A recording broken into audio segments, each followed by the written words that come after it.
ఆంధ్ర తెలంగాణలో తక్కువ ఫీజులతో high quality results ఇస్తున్న ఏకైక సంస్థ తిరుమల్ ఐఏఎస్ ఇన్స్టిట్యూట్. ధర్మరాజులాగా ఉండాల్సిన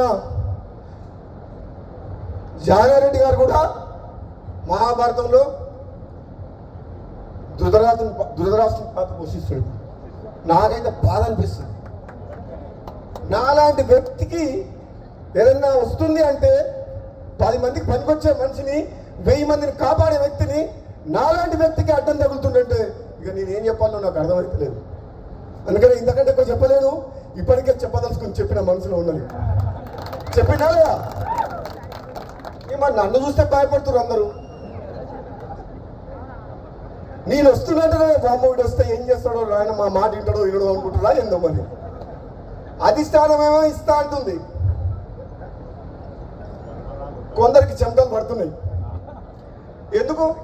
ఉన్నట్టు మాట్లాడతాడు, ముఖం మీద మాట్లాడతాడు, ప్రజల పక్షాన మాట్లాడతాడు, ప్రజలకి ఏది కరెక్టో అదే చెప్తాడు. తప్ప చెప్పాలనా వద్దా? చెప్పాలనా వద్దా? భయపడి అన్నిటికి తలకాయ ఊపాలనా? మునుగోడు గడ్డ తమ్ముడు చెప్పినట్టు మొత్తం కేసీఆర్ ఫామ్ హౌస్లో పండుకున్న కేసీఆర్ 100 మంది ఎమ్మెల్యేలు వచ్చి మొత్తం మునుగోడులో గల్లీ తిరిగిపోయారు. పోలే ఒక వ్యక్తి రాజీనామా చేస్తే ప్రజల పక్షాన ఒక్క వ్యక్తిని ఓడగొట్టేందుకు 100 మంది ఎమ్మెల్యేలు వచ్చిన చరిత్ర ఎక్కడైనా భారతదేశ చరిత్రలో ఉందా? మీ అందరూ